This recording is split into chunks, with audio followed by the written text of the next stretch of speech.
Mr. Gilliard gave me a strong technical background in clay. Robert Stowe helped me to develop my aesthetics and encouraged me to look at my African heritage as a source of inspiration. There's no way of spinning it. Learning to throw clay on a wheel can be difficult. So that's what's drawing these aspiring craftsmen to the Day of Clay at the Fayetteville, New York YMCA. And this is a very special day because heading up the workshop is internationally known artist and educator David Macdonald. So listen up. Okay. It's a little difficult to understand initially because sometimes you feel that the harder you push, the more successful you're going to be getting this mass of clay on center. So David Macdonald is absolutely a nationally important, internationally important figure when it comes to ceramic art, and I think a lot of that comes down to the entire sweep of his career.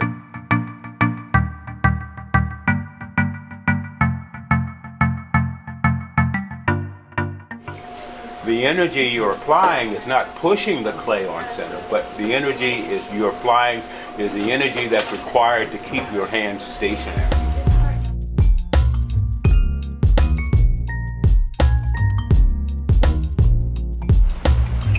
Working out of his Syracuse, New York studio, David creates work that expresses the power of touch, the power of precision, and the power of beauty.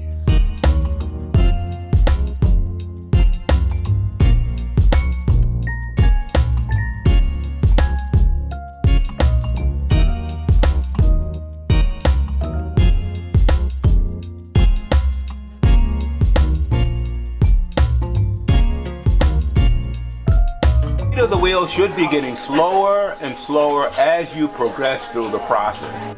David taught ceramics at Syracuse University for 37 years, and in 2023, the school presented him with an honorary doctorate of fine arts. And as for that, some of my friends jokingly call me Dr. Dirt. And let's make one thing perfectly clear right from the start. People say he's a ceramist, a ceramicist, ceramic artist. You know, I'm a potter. I make pots. Everything I make is a pot. Everything that I make is based upon pottery.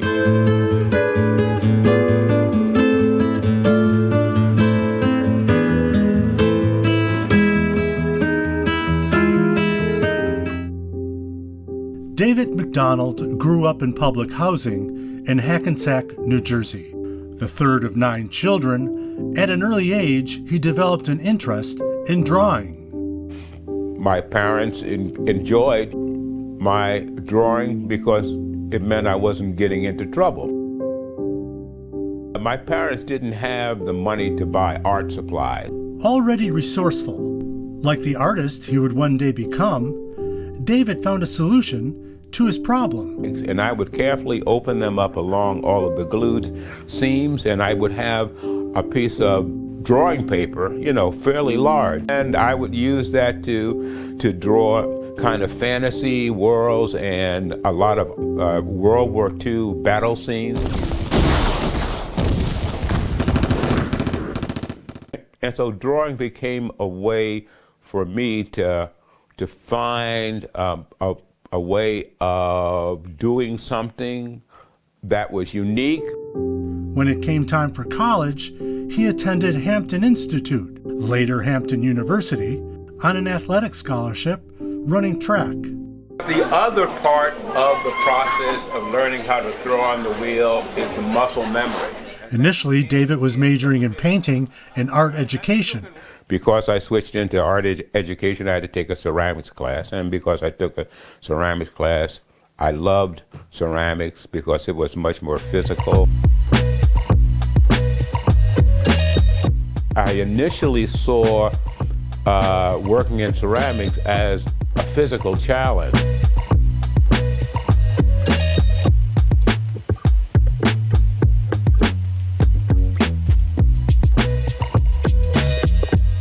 And I liked the material that fought back.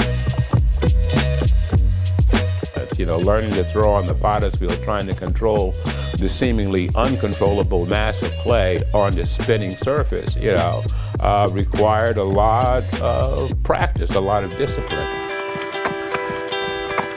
And so being a long-distance runner made me aware of the fact that a lot of times to get good results, you have to put in the time. And that's the case, I think, in art as well.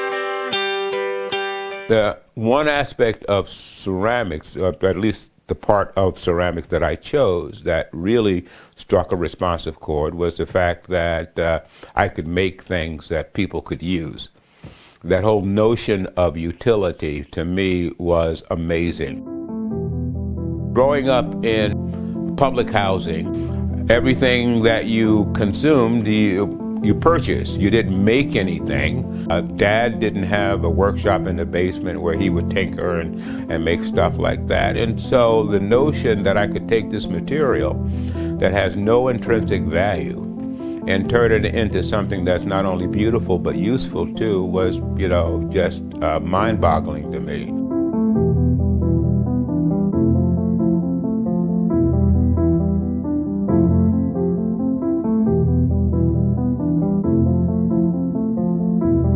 The idea that I didn't have to explain to my parents what it was. But when I brought my paintings home, I had to explain to them what the paintings were about and which way was up. When I brought my pots home, there wasn't any need for explanation.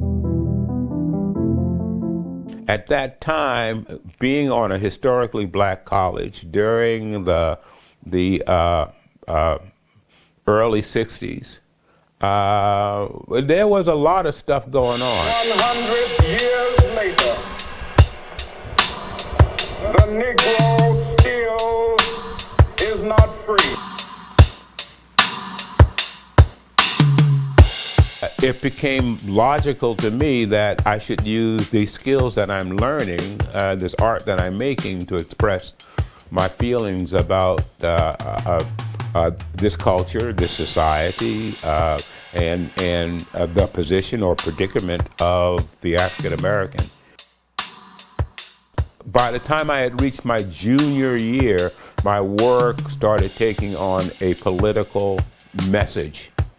And that continued, that particular impetus for my work continued all the way through graduate school at both University of Massachusetts and at Michigan, and a number of years when I joined the faculty at Syracuse.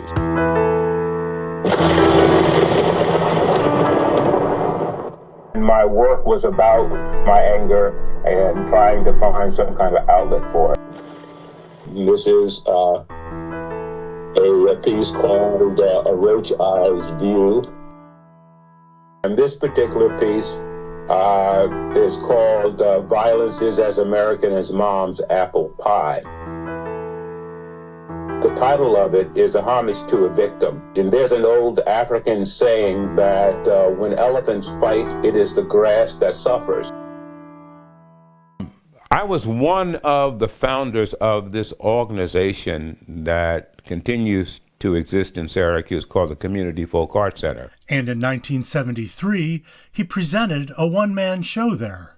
I guess I might have had about 20 or so pieces in the show. All of them were what people would say at that time militant, about being in your face.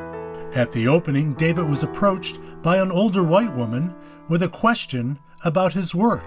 And then she said, is there anything positive about being black in America?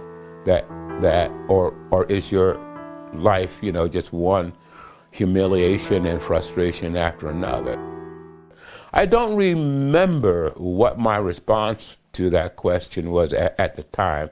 It was probably pretty flippant and dismissive, but that question bugged me for months after that. And I started thinking, well, here I am, expending all of this energy to find things to get pissed off about, and using that as the driving force in my work. And basically, I'm eating myself up from the inside out, and that my work should be about something positive. And I started looking at African culture. I realized that I am the heir, as many of us African Americans are, of a continent that's more diverse than Europe and has a history that goes way back in terms of developing advanced civilizations when Europeans were still, living in caves.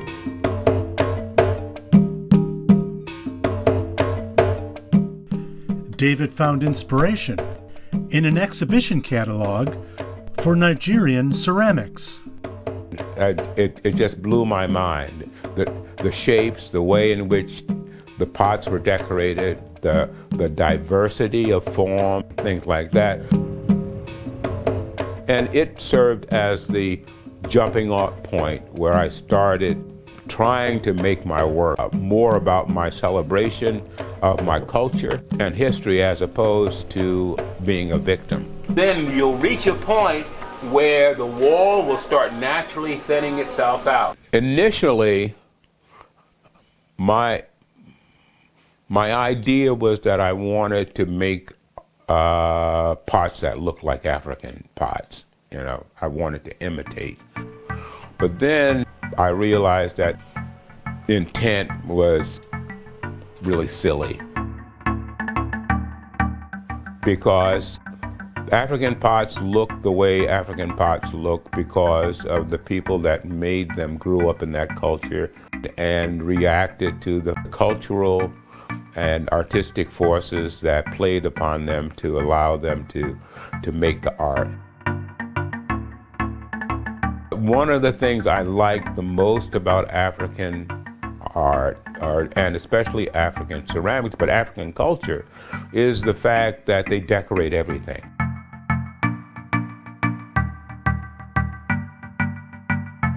And so I decided that I wasn't going to make art that looked like African art, but I was going to make art that I felt was African-esque.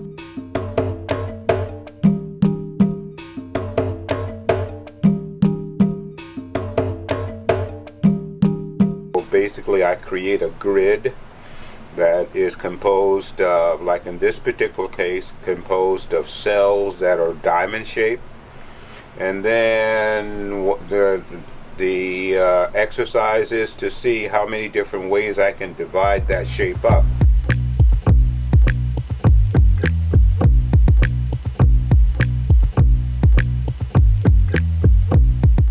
The idea of making a cup that someone will use in some kind of ceremonial way every day to drink their orange juice out of, to drink their coffee out of, to drink whatever their white wine out of, to me has always been a fascination, that I can be part of that process and that my spirituality can influence their life, hopefully in a positive way.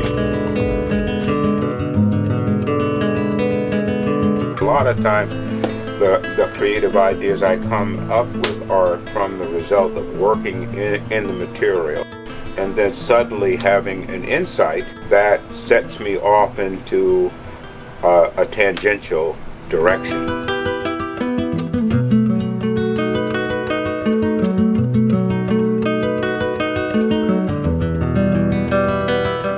As I consider my working method, but the progress of my work to be more evolutionary than revolutionary. In other words, I don't come up suddenly with new ideas, but an idea will come from something else that I had done.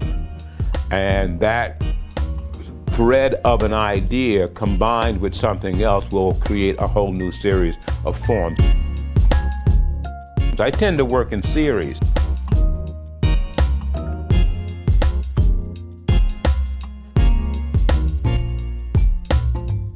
In other words, I tend to work like a production potter as opposed to a sculptor. I solve problems by making 20 of a particular idea, all right? And each one will be slightly different than the other. Maybe one will be of a particular subtle idea, and the next one will be taking that subtle idea just a little bit further. Let's say number 4 is giving you an idea that you might want to incorporate in number 2, and number 2 is giving you an idea that you might want to incorporate in number 6.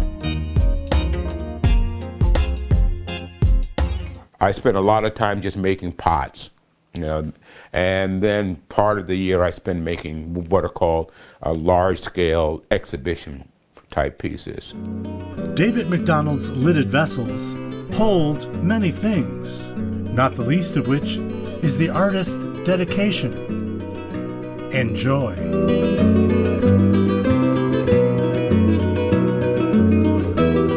He's invited to all of these different speaking events and demonstrating events, but I think he's never happier than when he's in his studio throwing pots and making the pots.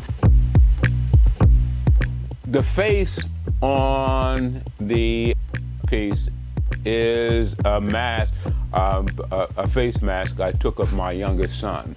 That's how the idea of family totemic came about, because at the very top there is a face of one of my offsprings.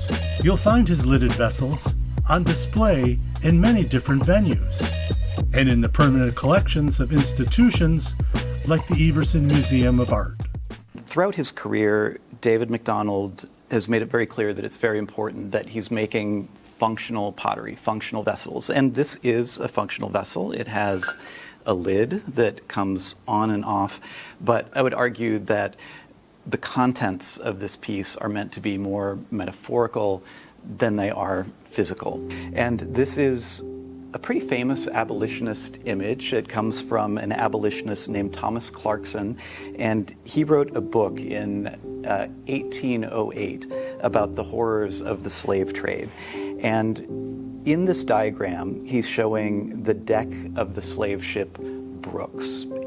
And you can see the bodies of these enslaved Africans chained head to foot for maximum efficiency. And so this image was actually very impactful to changing people's minds about the horrors of slavery and the horrors of the Middle Passage. All in all, these are some of David's most well-known pieces, and I think most of the Middle Passage pieces are in museum collections right now, and we're very, very lucky to have this one at the Everson. The Nyama series started out as a class assignment, and I came across the Swahili term Nyama, which has a variety of meanings, one of which is meat, but the other is the essential life force, what we might call in the Western world the soul. So David gave his class an assignment to create a vessel that could contain this life force. And so one of the ceramics majors said, well, Professor Macdonald, you always come up with these great assignments, but I never see you doing any of them. Challenge accepted. And it only took 4 or 5, maybe even 6 years. I started looking at the various forms of African body decoration, scarification and piercing and things like that. And in the process, African hairstyles caught his eye. And some of them were very elaborate, almost architectural structures. So I decided that I was going to put those kinds of shapes on these wheel-thrown forms.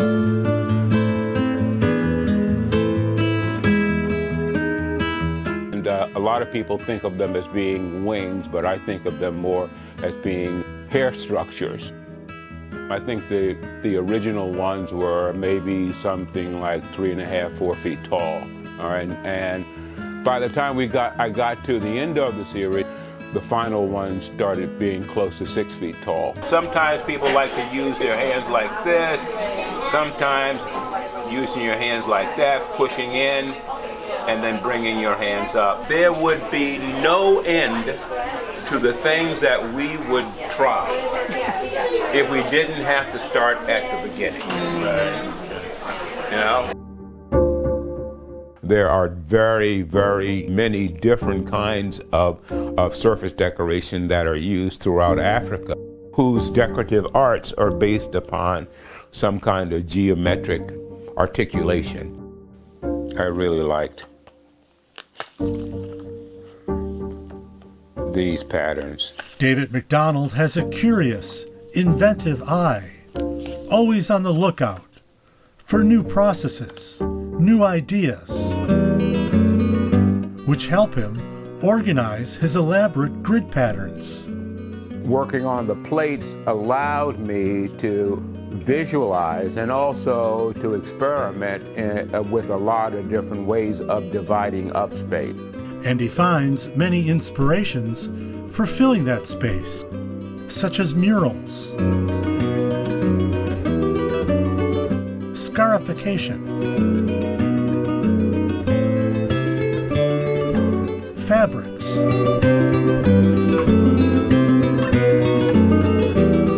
and even Zulu ceremonial shields.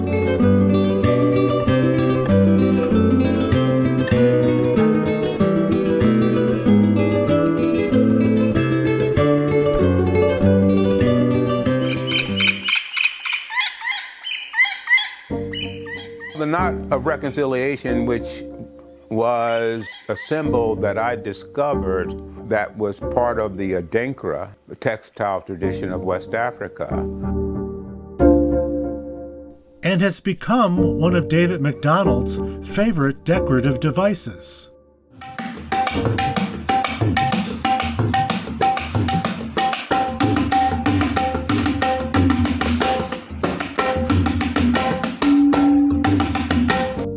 Adinkra symbols originated in West Africa among the Akan people of Ghana.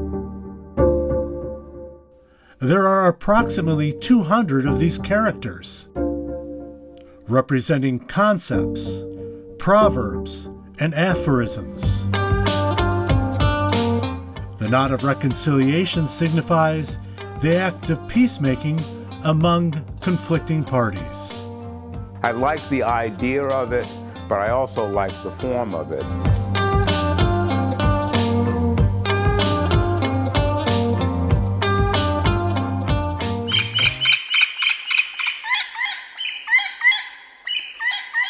And you gradually increase the pressure, squeezing in, squeezing from the sides, and pressing down. We always start at the beginning.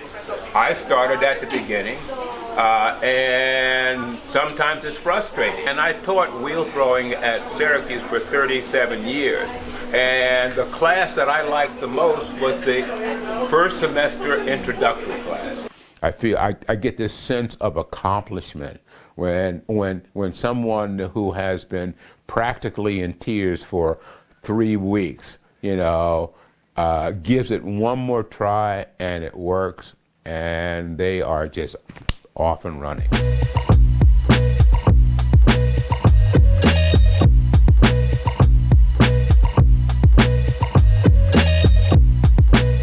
I would make pots like Willie Mays said, though I don't believe him. He said, I'd play baseball even if they didn't pay me. Well, I'd make pots even if I wasn't selling them.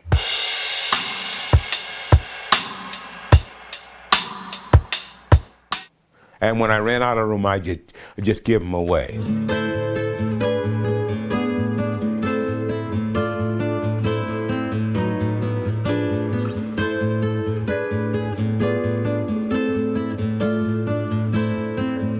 But the fact that I make them because I enjoy making them, and people see value in them, then I'm doubly blessed.